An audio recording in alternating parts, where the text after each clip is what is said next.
Manila Broadcasting Company. DZRH, member, kapisanan ng mga broadcaster ng Pilipinas. Pilipinas, 12 minuto na makalipas ang alas 5 ng hapon. Dahil ang pamamahayag kailangan laging patas. Ang pagtalakay ng bawat issue dapat laging parehas. Narito na ang balitaan at talakayang hihimay sa punot dulo ng mga issue. Bawat panig ilalahad sa publiko. Programang DZRH Balansyado. Narito na ang mga balansyado sa pagbabalita at komentaryo sina Henry Uri at Karen Oyong. Balansyadong balita. Pilipinas, araw na ng Biyernes sa 19 na sa buwan ng Hunyo taon 2026 sa ulo ng mga balansyadong balita. Halaga ng diesel, maaaring bumaba ng mula 8 hanggang 10 piso kada litro. Malaking rollback sa gasolina at kerosene, inaasahan din. Dating DILG Secretary Abalos, inaasahang gaganap muli ng aktibong papel sa gobyerno. Napaulat na pinapaaresto na ng ICC si Senator Bongo, pinabulaanan din ni dating Senador Antonio Trillanes. Paglaya ng 24 na Pinoy na nakulong sa Russia dahil sa paglabag sa immigration, inaprubahan ni President Putin. Resign Coach Tab Baldwin. Humarap na sa PNP-CIDG. Inconsistency sa kanyang salaysay na tukoy. Mahigit sa 27 million pesos na halaga ng shabu tinangkang ipuslit sa Clark, Pampanga.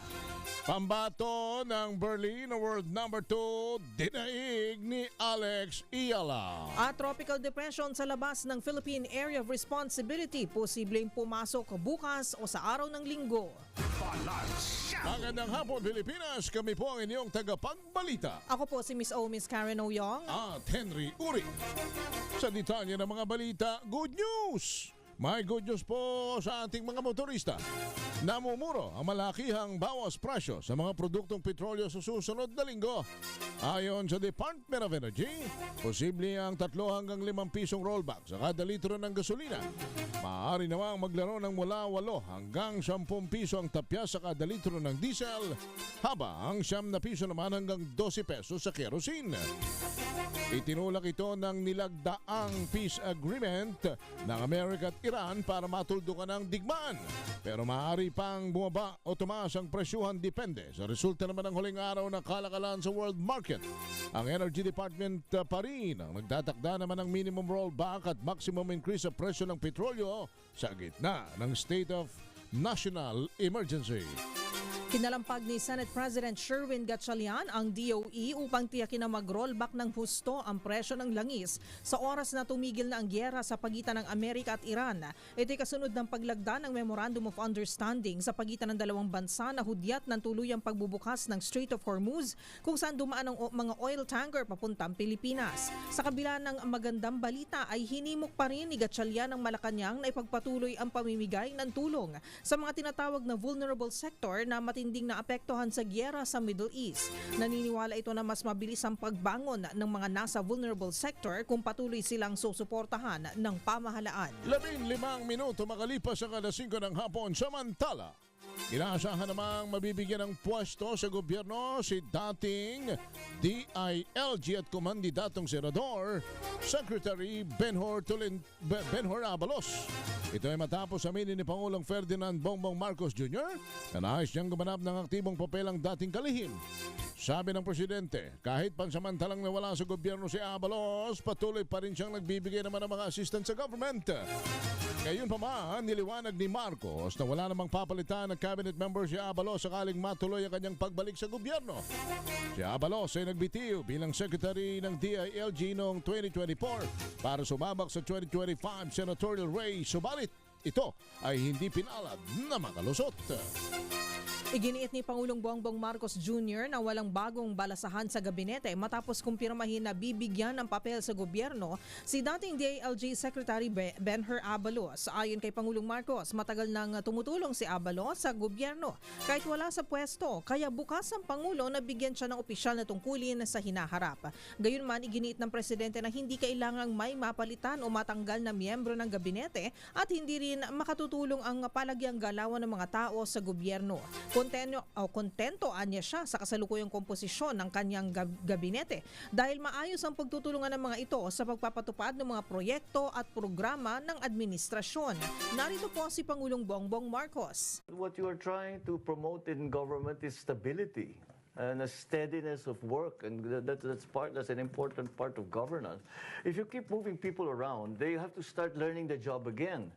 And we just don't have time for that. The people who are sitting in their particular capacities, be it cabinet, be it some other agency, are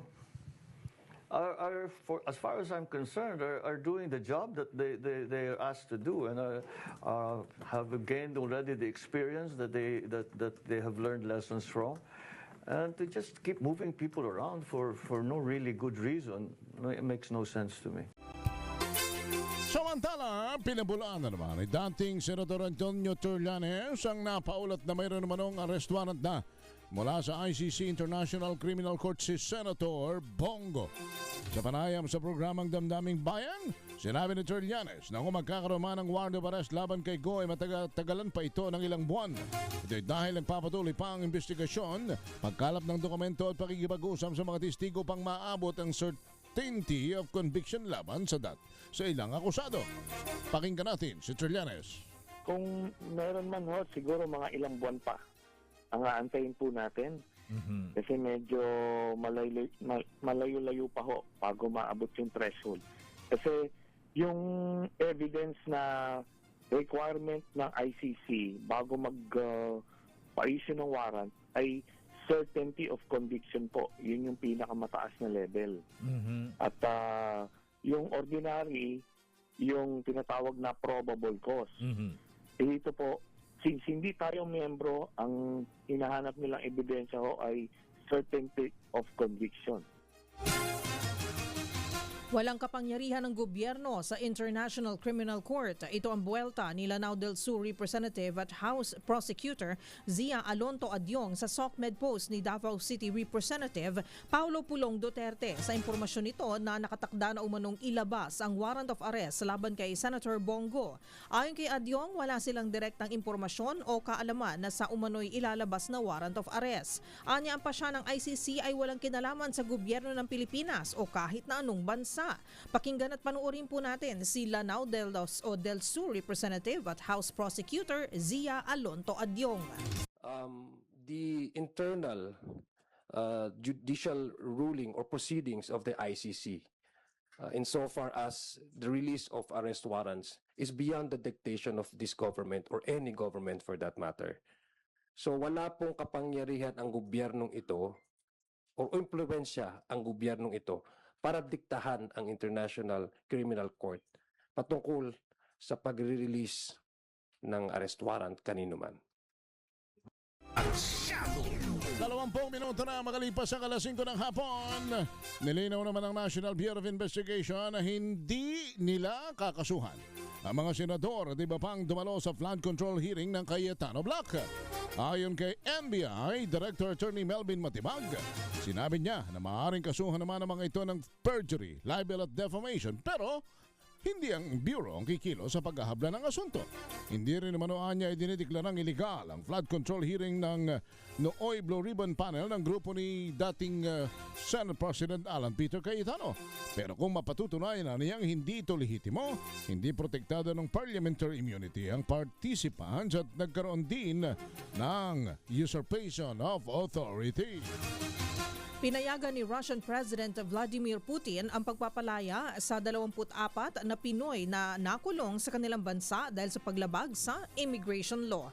Itong inanunsyo ni Pangulong Ferdinand Marcos Jr. sa kanyang pagdalo sa Russia-ASEAN Summit sa siyudad ng Kazan.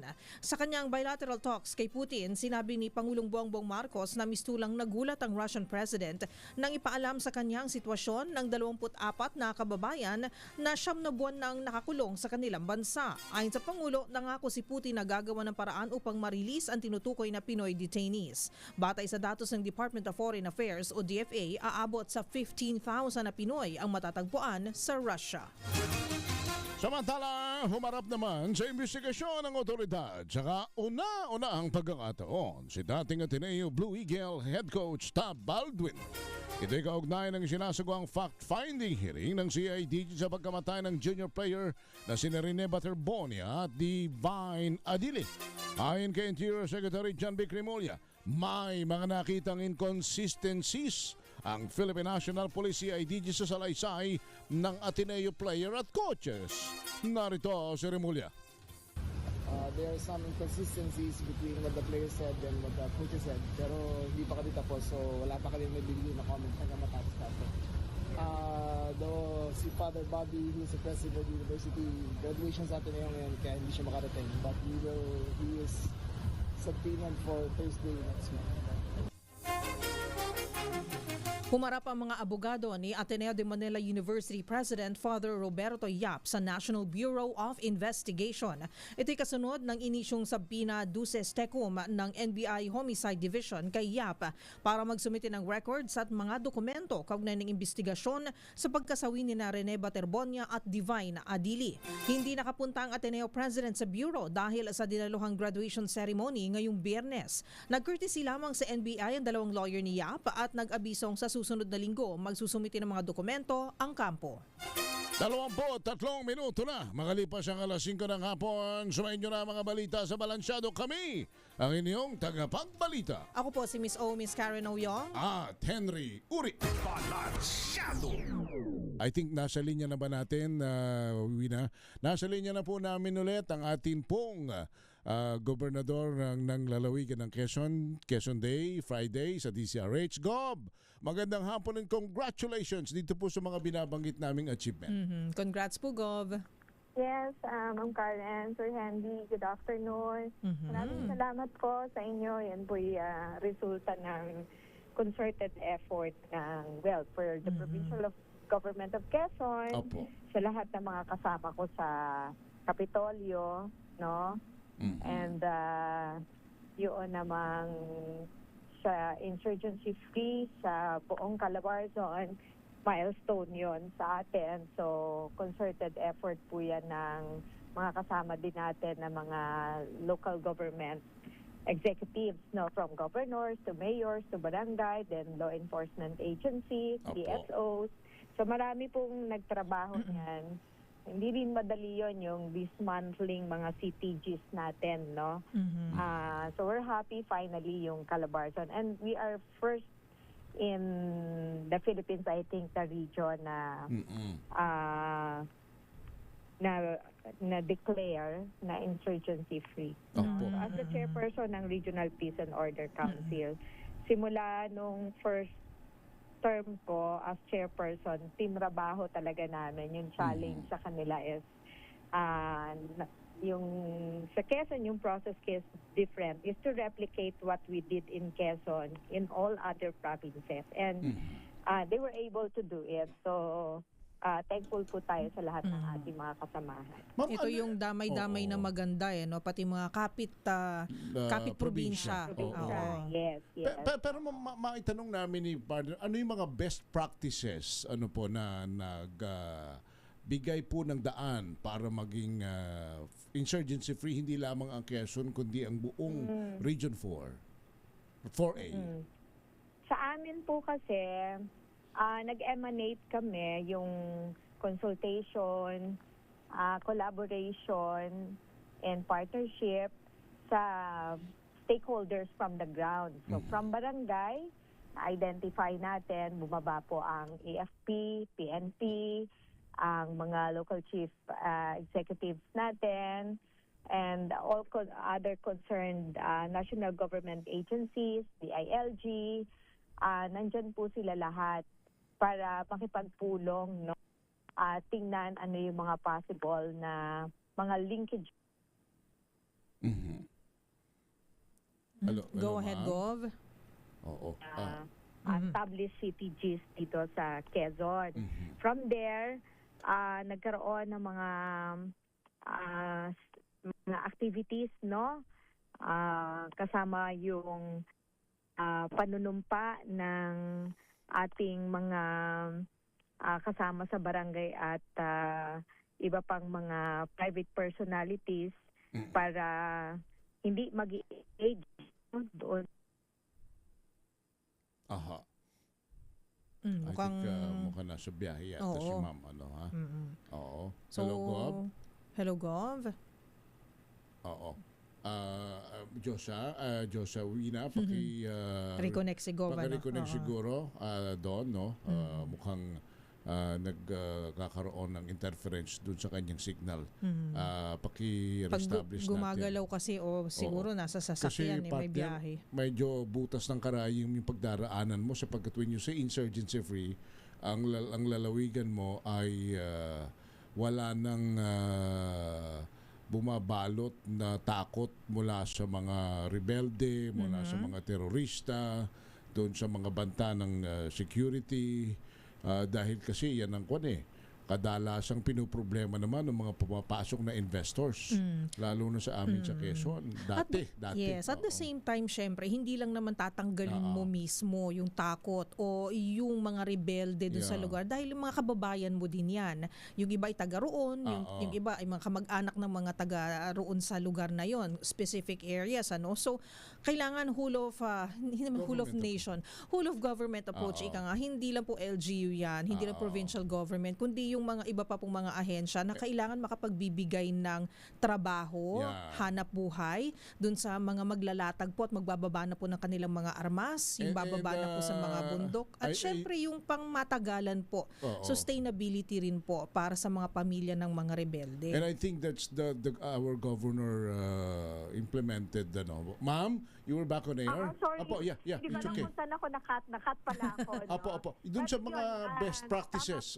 Yes po, tama po yung sinabi ni Ma'am Karen. So, yung naging action po ng Quezon is that nag-emanate kami from the barangay, no? In-identify sino ba itong mga individual na to na might be supporting.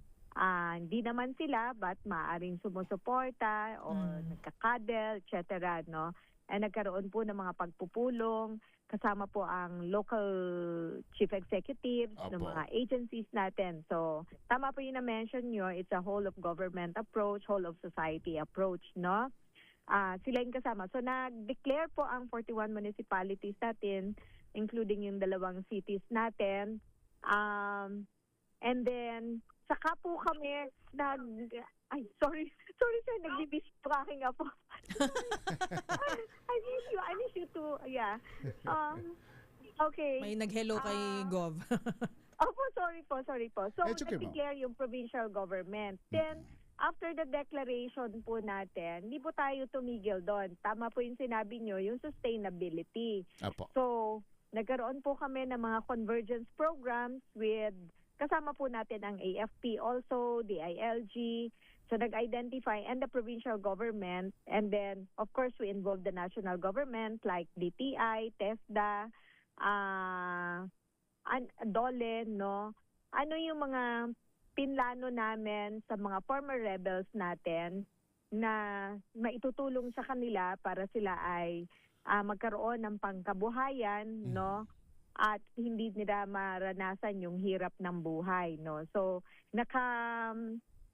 latag po yun, nandoon, mga training, etc. So, sila po ay binigyan natin ng pagmatagalan. So, dire-diretso po yung aming ginagawa. So, yung mga ginawa namin sa Quezon, sa regional level through the Regional Peace and Order Council, ay pinapa-adapt po namin so that other provinces will also do the same, no? Apo. So for sustainability purposes, kailangan talaga na nararamdaman nila na kinakalinga sila ng Yes. gobyerno, may trabaho, may hanap buhay. Kami then also offered scholarship programs to the children. No? So, ang paaral also, pag magkasakit, nandun ka, naalalayan mo sila. So, they will really feel that yung gobyerno ay inaasikaso sila, no? So, yun sir, ang naging some of the best practices na ginawa po natin. Kasi isa nga po sa pinaka dahilan, no, Gov, kung bakit yung iba ay pumapasok, nagiging rebelde, nagiging insurgent ay yung kahirapan at yung sa kanilang palagay ay hindi responde ng ating pamahalaan, local government man po yan, provincial government, sa kanilang mga basic na pangangailangan. Nabanggit nyo nga, Gov, hindi naman kailangan kasi na talagang marangya o magarbo yung buhay nila. Yung maramdaman lang po nila that they are well taken cared for, naririnig po yung kanilang mga hinaing. Simpleng buhay lang naman po, masaya na tayong mga Pilipino, di po ba, Gov? Yeah. And living yung decent life, no? Nandun yung pag-akap also ng community, no? Yung nasa mainstream sila at walang stigma, hindi nila nararamdaman. So, marami pa, sir, kami na gagawin, no? Marami nang ginagawa, but marami pang gagawin kasi syempre, ang lahat ng yon ay kailangan din ng funding allocation, no? So, yung NTF-LCAC naman, katulong din natin sa mga programa po. So, sila nagbigay ng pondo sa amin sa probinsya para at least pag mga livelihood, meron din silang naibibigay na financial na tulong. So, yun yung partnership po namin. Then, sa Quezon, na-establish po namin yung local amnesty board, no? So, I think kami yung functional na meron po na sa mga probinsya. That's why we're also catering mga galing Marinduque, Mindoro, etc. Ito naman pag-asikaso ng to clear yung mga pangalan, yung ihingi ng amnesty na inaasikaso po at ina-assist ng ating legal office. Nandun din ang NTF-LCAC, kasama din namin doon, no? And also the DILG. So yun yung mga isang halimbawa na dire-diretso tayo sa ating ginagawa po. Opo. At ang bunga naman nito ay ang tiwala ng ating lalo na yung mga investor. Ano po? Like in Quezon, mataas na ang kumpiyansa, maraming pumapasok na investors, lalo na sa energy sectors and agri sectors. Tama, di ho ba, Governor? Opo. Actually, ngayon po yung mga investors natin, lagi pong ine-endorse ko sila sa mga law enforcement agencies to help them, no? Pag may mga problems po in the ground, merong mga misunderstanding with the community, we also, me myself, get involved, try to negotiate, no? At tayo nag-aayos, no? So wala na po yung katulad dati pag construction, yung mga equipment, heavy equipment, sinusunog. Yes. Wala na po yung sumusulat. And then, hihingan po ng ang mga negosyante. So, yung negosyante, for Quezon po, naramdaman po talaga namin. Yung the first time we declared insurgency-free, nakita po namin na yung mga investors natin ay nawala po yung kanilang mga fears, no? To engage in the province, even sa pinakamalalayong lugar, Sir Henry. And not to mention yung pong ating Quezon Police Provincial Office ay itinanghal na Best Police Provincial Office in Calabarzon. Di ba? Nakakatuwa po eh. Opo. Sila yung mga most wanted persons dati na may mga kaso ng murder, rape cases, etc. Talagang puspusan yung implementation nila na ma-apprehend. And yung campaign natin against all illegal activities, no? Dito sa Quezon with the QPPO and the help of course, sila nagsusupervise ng ating MPS, mga municipal police station. malaking bagay kasi ako regularly I really talk to our provincial director, give the instructions, and ako mismo pag may naobserbahan ako na may mga nagte-text sa akin, like there was a time may nag-text po sa akin na in one of the barangay in Lucena City, parang candy lang daw na nagbebentahan sir ng Illegal drugs ba yan? Drugs, no? So sabi ko, I was so concerned, no? What are you doing, no? So, and then I asked the city police and and it's true, no? Merong nag-text sa akin. Nakakatuwa kasi ako ang tinitext, meron daw nagra-rugby in one of the streets in Lucena. So I forwarded it to PD and they check it, and true enough. Meron nga, no? And they were able to get, no? So we strengthened and we're happy na. And we wanted, of course, yung mga taga Quezon ma-feel nila na safe kami dito and hindi namin binabaliwala yung ganong mga mga nangyayari sa mga pero kapansin Gov, siguro partner, balikan ko lang yung nabanggit ni Gov na siya yung tinitext, siya yung mini-message. So, I'm so happy. Ako sa Facebook account ko, yung public account ko na Dr. Helen Tan. Doon po may mga may messages na and you find time to mama, you find time to so pero ako sir nagbabasa ng lahat ng mga messages doon sa aking page kasi may mga humihingi po doon ng tulong ambulance. Medical meron po ako na assistance. 24/7 po sila, and then meron po kaming ang tawag po namin Stan Access. Nandun po ako sa chat group, and then nag-i-instruct po ako what to do. No? So, ina-attend po namin lahat yon yung mga pero, concerns. Gov, ang gusto ko lang sigurong ipunto is yung community participation. Kasi siguro kung ang iba dyan, matatakot po silang mag-message, magsumbong. Hindi man anonymous, pero kasi sometimes madaling matrace lalo na may social media, di po ba, na kahit may code name ka, kunyari si Karen Ong, kunyari, pero ako talaga yon, pinalitan ko. Pero pag may mga iba na, sino kayo nagsumbong kay Gov, di ba? Tas may parang natatakot sa retaliation. Pero itong mga nagsusumbong po sa inyo, nagde-direct message po sa inyo, ay siguro gusto po nila talaga na tumulong, mapabuti ang kanilang community. Actually, tama po ba, Gov? Yes. Ano po yan, parang positive para sa akin yun na sila ay nagre-report direct to me kahit pa yun ay text na hindi nagpakilala. Pinapavalidate ko po yun, pina-forward ko sa kanila. Ang importante po doon ay concern sila. 'Di ba? No, parang pinapahalagahan nila at na-recognize nila na kailangan na malaman ko for the necessary actions, no?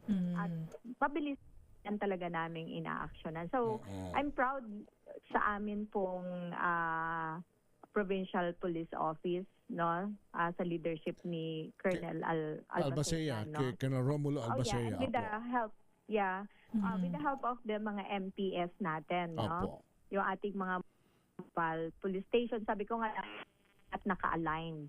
May mga bayan na magkakatabi, very proactive yung police dito sa isang bayan. Doon sa kabila naman, parang wala lang. Sabi ko, hindi pwedeng ganun. Kailangan iisa ang direction ninyo. Ibig sabihin, nagtutulungan ang bawat isa. So, we're happy. And regularly. And recently, partner, sunod-sunod, walang nakakalusot na mga epektos ng droga, ma'am, sa iba-ibang mga may mga nagtatangkang magpasok, dumaan, mag-dump, pero lahat ito na-actionan po ng Quezon Provincial Police Office. Aktibo po sila doon sa kanilang mga ginagawa. Yung sa pagsusumbong lang, yung sa pagtitext o pagme-message, so kahit lead lang po ang ipadala sa inyo doon sa Facebook page ninyo, kahit na yung pangalan, sabi nga ni Karen, medyo itatago ng konti. Maging anonymous ka kunyari. Magkakaroon po ng aksyon para maimbestigahan sa inyo pong utos. Opo. pinapavalidate po natin, no? Ayan. Kung totoo lahat. Pati yung mga mga simple, sir, na magpapadala ng GCash, they have this kind of problem. Oo. Then I will ask my staff to call the barangay. First is to validate kung may talaga na ganon. O, binagbabad kasi marami po ng loloko sabihin Maraming scam. sa ospital. Opo. Pero hindi naman totoo. So, hindi, kami, we validate. Kasi may direct contact po kami sa barangay. So, hindi kami po pwedeng pangalan lang and number, no? So, papahanap na, sumasagot, tinatanong nila saang barangay po kayo, bayan, sino ang contact person, nasaan ang, for example, kung may sakit, nasaan ang pasyente at this time, ganyan. So, lahat po yun, tatawagan nila, susugsugin nila kung nasaan yung pasyente and validate if it's true. If it's true, then hahanap kami ng paraan ano ang kailangan niya na kaya naming ibigay. Opo. So na-validate naman with due diligence. So hindi pwedeng maloko. Alright, so that's the situation in Calabarzon, in Quezon, when it comes to insurgency and peace and order. Ma'am, kayo po ay wala rin humpayang pag-iikot sa iba't ibang mga munisipyo, lalo na sa mga island municipalities, sa northern part ng Quezon, 3rd District. Kumusta po ang kalagayan ng ating mga kababayan at ano pa po ang mga nakikita ninyo na mga suliranin na inyo pong aaksyonan? Yeah, diretso tayo. First, of course, yung pagdala ng medical services. And then at the same time, bit-bit na rin natin yung ibang services ng Kapitolyo, veterinarian, provincial agriculturist, no? Kasama namin ang tourism, kasama namin ang PSWDO. So marami, no? So sinasamantala ko for consultation also with elected officials, and then different sectors, especially the farmers and fisher folks natin, sinasama din natin, no? So far sa amin, ang problema ngayon is tubig sa ating sakahan dahil sa haba na po ng init. Opo. No? So, pinoproblema talaga ng ating mga magsasaka yung nababawasan yung kita nila kasi hindi sila tanim, no? Or hindi na harvest yung kanilang tinanim kasi inabot ng sobrang init, no? So basically nagpa-plan kami, kinukuha namin kasi tayo budget call na din ng mga local. Opo. Nag-prepare na ng annual investment plan. Yung mga nakuha namin doon na kaya namin na pondohan ng mga programs and projects, yun yung papasok po for next year. So, hindi nasasabay-sabay, but alam nila na we're helping them, no? In a way na kaya ng province. So yung problema ng mga magsasaka, partner, lalo na po sa pagtagtuyot at yung papasok na tag-ulan, na rin po yan. Nakaambang na. Sama na sa plano. Oo. Actually, ever since meron kami mga alternative na mga binibigay sa kanila pag ganito na hindi sila makapag plant, no? So, diversified farming No? So, dapat hindi ka concentrated into one crops or one pangkabuhayan lang. So, tinitrain. It's just that merong mga hindi nag-a-adapt, merong nag-a-adapt. Kailangan mo lang talaga to continuously encourage them to try. Yung iba naman, yung kailangan nila market, so yung institutional market linkages namin, ginagawa namin din patuloy. So may mga assurances from the provincial government that we have that kind of services. Mukha kasing Gov, yung ating nakakalap po na impormasyon, lalo na from DA, pag sila po yung nakaka-interact with farmers, mukhang ito po yata yung common sa kanila na medyo may takot po sila, pangamba, lalo na kung meron po kayong gustong i-introduce na bagong technology, bagong kumbaga bagong system, kunyari po, na alam naman natin, proven na siguro na makakatulong, pero sila, ang mga, lalo na yung mga traditional na farmers po natin, Gov, correct me if I'm wrong, gusto po nila to see is to believe. Gusto nila na may pruweba. Makita nila, yung aking kapitbahay na farmer ay tumaas ang Gumandang kabuhayan. oo. Kasi sinunod itong programa ni Gov, parang ganun. So sige, ako na nga So, rin. challenge na naman ito. Challenge po sa inyo yan, Gov, no? Oo, challenge, ma'am. Tama po kayo, Ma'am Karen, to see is to believe. Pag may nakita sila na successful na, and then yan, gagaya sila. Kaya, ang ginagawa ng aming mga kapartner o mga focal persons namin, dinadala, nagbe-benchmark sila so that makita nila yung practices in other provinces na merong ganong, nag-engage to new technology, para makita nila na mag-fit yan sa atin, no? So, pwedeng subukan. Opo. Ma'am, sasamantalahin na rin namin ang pagkakataon, gagamitin namin itong nangyari doon sa post nung isang naalala mo, partner, yung nag-viral na na-confine, dinala sa ospital yung asawa na matay, hindi naka-avail ng PhilHealth sa emergency kasi wala pa raw 24 hours confinement, although ito naman ay na ipaliwanag na rin ng PhilHealth. Pero ma'am, kayo napaliwanag na. Actually, hindi ko yun na, so sobrang busy ko. Opo. Hindi ko na, parang na-miss ko that news, no? But may nagtanong din po sa akin yan, no? Na, para lang din po alam ng mga tao, yun din po yung sinasabi natin. Alam niyo po sa Universal Healthcare Law, malinaw pong nakastipulate doon na comprehensive set of services, healthcare services. So whether it's in emergency, in outpatient, dental services, ay meron dapat na nakasama sa National Health Insurance Program. And meron po tayo kasi ng OECD, kaya nagulat din po ako, how come hindi ginawa ng hospital yon? Na kahit hindi ka na-confined, lahat ng charges na ginawa sa'yo can be claimed o pwedeng gamitin yung tinatawag nila OECD yon. So hindi, kung less than 24 hours, namatay kasi this patient, diba? Dapat yung ginamit sa kanya, i-charge doon sa package na yon, no? So, kino-compute siya for every services. O, I don't know, baka hindi accredited yung hospital or wala Saan hospital ba si tinakbo?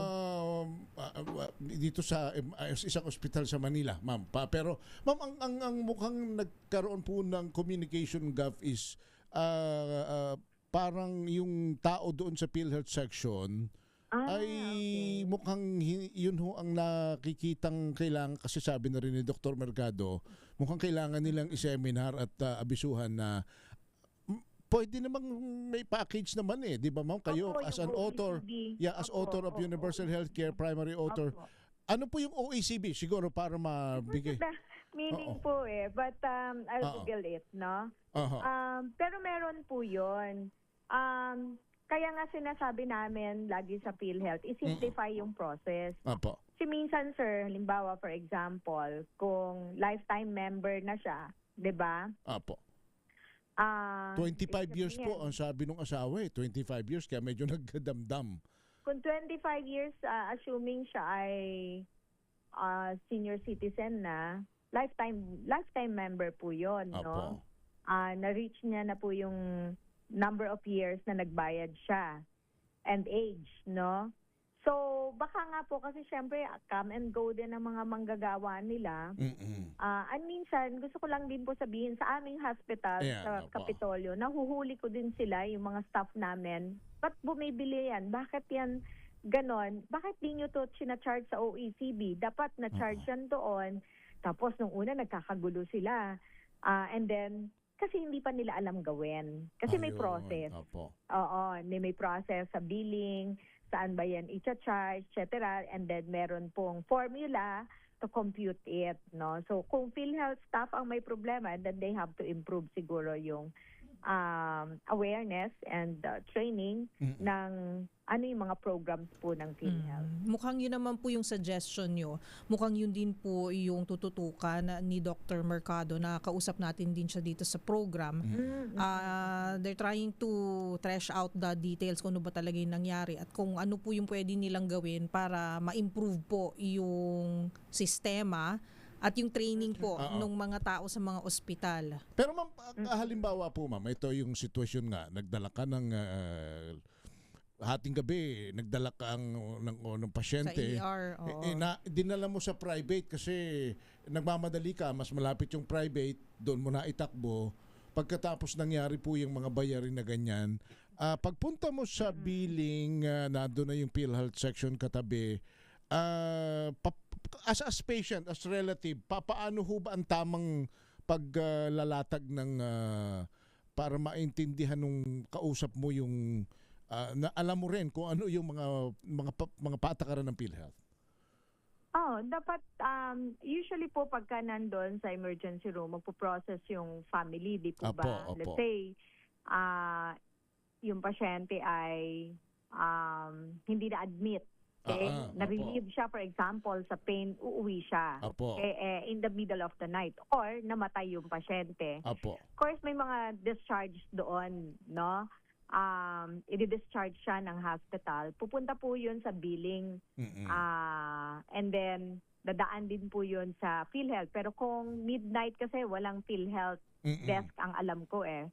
Office hours lang po sila. Yan yung isang problema na it's been a long time na nire-request namin sa PhilHealth na mag-adjust sila sa schedule ng hospital na 24/7. Dapat 24/7 din po sila. Dapat meron din sila.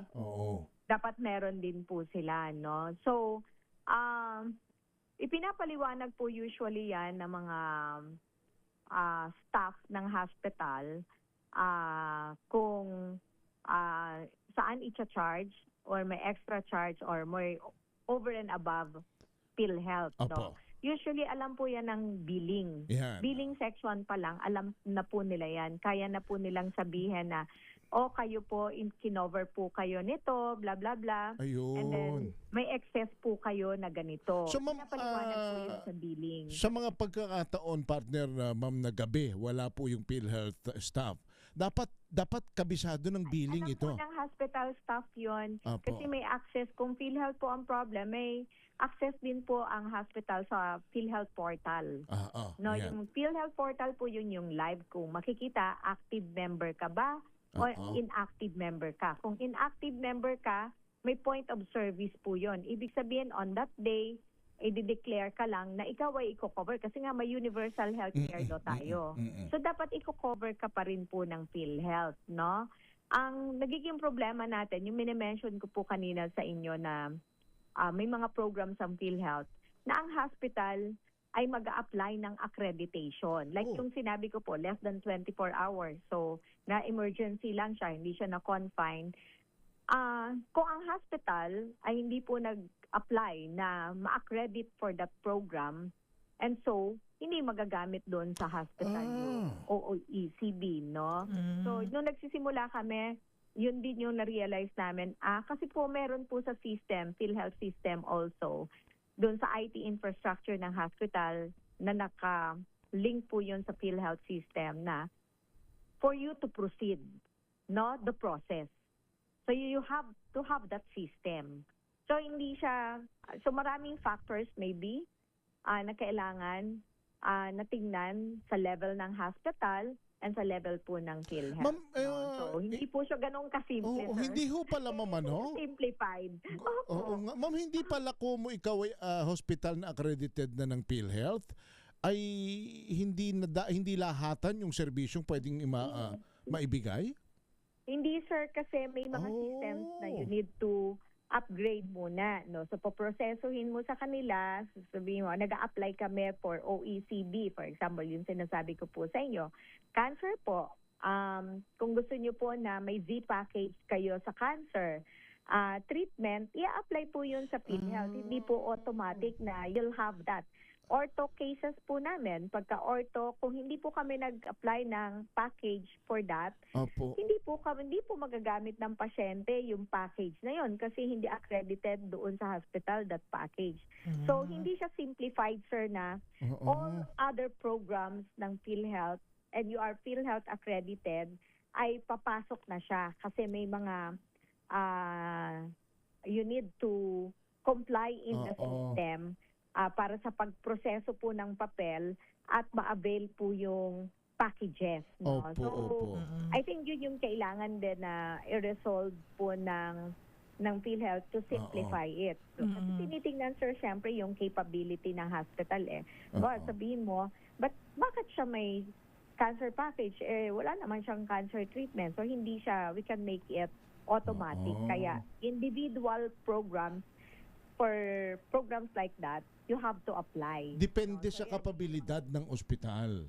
Yes. Oo, hindi pwedeng maobliga. Kung kaya namin, kung kaya po namin, let's say, yung cancer nga, kaya ba namin na do we have onco, we have the cancer medicines, do we have a cancer center, a small room where we can provide the chemotherapy treatment, etc. Tinitingnan po kasi ng PhilHealth yun. Ina-assess before ka po niya mabigyan. So yun yung mga paraan po ng mga tao. Yun na nga, So, naku, dapat mabuti ho pala na. alamin. Mabuti pala, oo, na paliwanag ninyo. Yes, Karen. Pero paano kung mga emergency cases nga, katulad dun sa case nung nag-viral, kasi wala naman pong choice ang isang pamilya na kung saan dadalhin, kundi sa pinakamalapit, private o public man po yan, Doc. So dapat yung PhilHealth po, meron na nung emergency packages, no? Yung OECD po kasi medyo complicated yung computation para siyang fee for service nung unang panahon. Ngayon po kasi 'di ba naka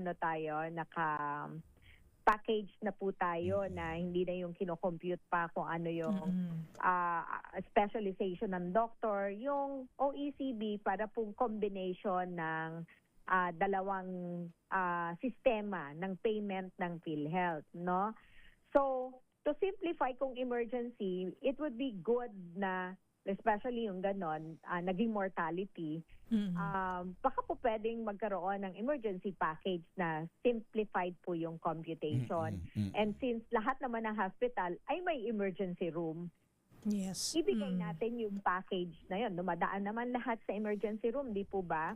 So, might as well develop a package na nandun, mag-add-on lang sila, depende sa kaso po ng pasyente. No? At naibigay po na services doon sa pasyente. So, siguro yun po yung isang po pwede nilang aralin. Anyway, yun naman po ay nakalagay din po doon sa Universal Healthcare Law. But anyway, simplification lang. They have it, but they just have to simplify it. Ma'am, before we end off our conversation, i-localize lang natin. Pero dyan sa atin, lalo dyan sa mga hospital network at sa ating probinsyang hospital sa Lucena, ang mga nagpapagamot po dyan ay wala pong babayaran. Opo. Yung nagcha-charge sa PhilHealth, sinacharge sa PhilHealth. Yung over and above PhilHealth, ay sinasubsidiya po ng provincial government. At pati gamot, pagka, alam ko yung patient navigation, pagka sila po naghahanap. Ang ospital na naghahanap para sa pasyente pag nasa ospital. At yung mga nasa probinsya, sa mga bayan, sa mga barangay, pag may gusto namang ilapit sa kanilang pagpapagamot, ay aware na sila doon sa ating mga stand office sa mga kadabayan at barangay. Yes po. Ayan. Alright. Gob. Thank you din po sa inyong program kasi mas maraming nare-reach ng information doon sa ginagawa ng Kapitolyo sa Quezon, no? So marami pong nag-feedback sa akin na nakarinig sa mga interviews po ninyo na, ang ganda nung narinig ko na program, paano mo ginagawa? So, hindi, alam nyo ma'am, at saka itong napagkakapag-explaining sa PhilHealth na, kasi ako, ang intindi ko, basta lumapit ako sa ospital na may automatic, PhilHealth, lahat na yon ay, pala hindi pala, applyan pa pala ng mga ospital yun. At hindi rin naman, applyan po, special programs po. At hindi rin kaya naman ng ospital hospital na applyan kung wala siyang capability. Yes. To Yes sustain po, and to manage. Ayun. Yes, Ako. Anyway, ma'am, salamat po ng marami sa inyo. At kanina, chinek ko naman yung track nung hopefully wag nang tumamang bagyo. Pero mukhang nga ating lalawigan naman at saka yung iba pa mga karatig hindi naman po maapektuhan. Hopefully, opo. Apo. Sige. Thank you so much, ma'am. Salamat ng marami Thank you, sa inyo. Gov. Thank you po. Ayan, si Governor Helen Tan, ang ating pong butihing ina at lalawig at governor ng lalawigan ng Quezon. Buti pa siya, kaya niya explain ng maayos. Kasi siya yung primary author. Siya talaga. Yung primary author po ng Universal Healthcare Act sa House of Representatives. Sa kanya pong mga idea din nag-emanate yan. And salamat at naipapaliwanag as a doctor also, as a provincial governor. Pagka meron kang interaction araw-araw sa mga pasyente, na ano mo kung yung pangangailangan, nakakagulat lang kasi sabi nga ni Gov kanina, lahat naman dumadaan sa ER, 'di ba? Sa emergency room. Bakit walang package para doon? Dapat meron. Yun na nga 'Di ba? Dapat may ER package. Medyo marami-raming tatrabahuhin ng PhilHealth dito at dapat simulan na nila ngayon, 'di ba? In fact, hindi mo naman masisisiho ang tao dahil nagkuhulog eh. Oo, 'di ba? Pag yung payslip mo, kaltas agad yung kaltas mo agad. At ang pagkaganyan, pag ikaw ay kinakaltasan, laging ang expectation mo magandang at maayos ang serbisyo. So, we respect also the feelings of the missus, 'di ba? Yes, Kasi we really talagang valid yung nararamdaman niya, 'di ba? Na magagalit ka naman talaga. 25 years na naghulog. Kahit na technically sabihin natin na may mga ganito, may ganito. Pero 'di ba parang naguhulog ka eh. Di ba last time na tinakal natin ito, ang ating sinasabi doon sa mga tao ng PhilHealth o tao ng ospital. Alam ko, medyo minsan puyat kayo, pagod kayo, pero mas dapat iintindihin po ninyo yung nagdala ng pasyente, lalo kung kritikal at lalo nga kung binawian ng buhay. Dapat masahabaan ninyo ang empathy naman. At ang diba? pagpapaliwanag ay huwag niyong sasalubungin po ng impormasyong hilaw at lalong makapagpapasama ng loob sa pasyente. Ano po? Kung halimbawa sa pamilya ng pasyente. Halimbawa ganun, hating gabi, pumunta sa billing, magbabayad, walang PhilHealth. Pwede naman nyo siguro, ma'am, pasensya na po at wala po kasi akong kasama rito, nag-iisa lang po ako, wala yung mga staff. Baka po pwedeng bumalik po kayo, kinabukasan. Ang problema lang kasi pag hindi mo na-settle yung bill, hindi mo na labas yung tsaka tataas yung bill anyway. Dadagdag. Sige. So sana manatili po tayong malusog lahat hanggat kaya natin. Naku, sana. Ang hirap magkasakit uminom dito. Po tayo ng aking iniinom. Okra juice. Pabalik po kami ni Karen. Ako si Henry Uri. At ako po si Miss Karen Oyo. Balansyado! Ito na ang chance mo na manalo ng instant 500 pesos kapag darinig mo na ang mahiwagang kring-kring. Tignan mo na ang iyong cellphone, baka ikaw na ang susunod naming winner sa kring-kring panalo malakas sa telepono.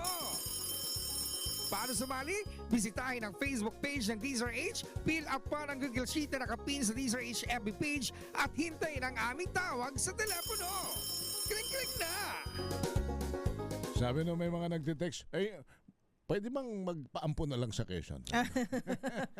Eto yung ating possible kring-kring panalo winner. Mukhang kababayan mo, partner. Nako, taga-Tayabas ko na Oo, taga-Tayabas sa Quezon. Sino kayari? Saan kayari sa Tayabas? Si Arnold Placino. Mga Placino. Taga saan naman yan? Taga-Tayabas talaga ito. Arnold, kabayan Hello, Arnold. Arnold? Hindi tayo naririnig. Oo. Pero ang alam ko sa mga taga-Tayabas, hindi mahina ang tenga. Hindi. Hindi bingi. Arnold? Ano to? Iba? Ayun na. Christina Placino. Kasi tinatawag na ang Arnold. Bakit may Naging girl siya bigla. Pasensya na kayo. Nag-transform. Marami kasing ginagawa yung aming executive producer. Nasulat niya Arnold Placino. Sino si Arnold? Jowa mo, si Arnold. Si Christina. Yes po. Ano mo ba kasi si Arnold? Ay, hindi ko po kilala yun. Hindi, jowa ni Wina yun, oo. Sorry po, Ma'am Christina, Ay. nagkamali po. Nga. Saan ka sa ano? Saan ka sa Tayabas? Taga Cabuyao, Laguna po ako. Pero? Cabuyao, Laguna po. Ay, Taga hindi ka taga Laguna. Tayabas. Ka talaga, Ate Wina. Ate Wina. Fake news taga Cabuyao pala ito, si Christina. Ayan. Yung plus yung kanina, yun yung sige na. Okay. Sorry, Ma'am Christina, eto na. Taga Laguna, si Ma'am Christina. Taga Cabuyao. Okay. Ma'am Christina, kumusta naman po kayo sa Cabuyao? Malakas po ba ang DZRH dyan? Okay naman po. Okay naman. Ayan, sorry daw. Nagsusorry, Ma'am Christina, sorry si daw, ate. Sige, eto na. Si Hindi ka na Wina. namin patatagalin pa, Christina. Ang tanong ng aking partner. Nakinig ng mabuti, Ma'am Christina. Sagutin ang tanong. Ano pong kauna-una ang radyo sa Pilipinas at numero 1 sa mga taga Cabuyao, Laguna? Ma'am Christina. DZRH po. Ayun, DZRH. Sana palagi kayong makinig. Wala nang lipatan ng inyong istasyon, ha? Yes, oo. Para lagi ding manalo ang mga taga-Cabuyao. Christina, baka may babatiin ka. Ito po yung mga kamag-anak ko dyan sa Southfield. Sa? Southville po. Sa dyan po Southville. Deal. Ay, mga kamag-anak ni Christina sa Southville, meron siyang 500 pesos. Puntahan niyo na siya. Palibre na kayo sa kanya. Thank you, Christina. Congrats. Magandang gabi dyan sa inyo. Thank you rin. Si Christina, ang ating winner mula po sa Cabuyao, Laguna. Ano ba tong si Wina? Sabaw na. And excited na kasi siya sa wedding. Sa wedding ni Sister L. Dami lang daw po. Kasi magpapatanggal pa daw siya ng book sa kilikili. Magpapa-Brazilian. Ano pang gagawin mo, Wina? Kasi siya na rin daw po ang Beauty rest. Siya daw po ang susunod na ikakasal. Ayun. Magnininong ka na naman. Kaya pala naman si Wina ay ganon. Kailangan na niya mag-beauty rest. Sige na nga. Sumayin niyo na ang mga balita at talakayan sa Balansyado ngayong araw ng Biyernes. Lagi ho nating paalala sa ating lahat. Gusto nating umasenso ang gawin natin. Tayo po'y manalangin, palagi magdasal sa may kapal at huwag tayong gagawa ng masama sa ating kapwa bagkos. Laging gumawa ng mabuti dahil ang paggawa ng mabuti ay hindi magbubunga ng masama at samahan natin ang pagtulong lalo na sa mga nangangailangan. Dahil help is wealth. Susunod na po si Attorney Cam, Cheryl Adami Molina at ang programang DZRH Usapang Legal. Ang kanyang topic, sasagutin niya po ang katanungan na ito. Pwede bang mag-record ang empleyado ng conversation nila ng kanyang boss? Baka may data privacy yata yun at saka ano pa ba yung anti-privacy wiretapping yata. Unless ipaalam mo, boss, pwede ko bang i-record? Pero For the record? lalo na kung si secretary yung kausap, baka hindi pumayag si boss. Okay. Bigyan na lang natin ng problema si Tony Cam. Ako po si Henry Uri. At ako po si Miss Karen Oyong. Bye! Balansyado.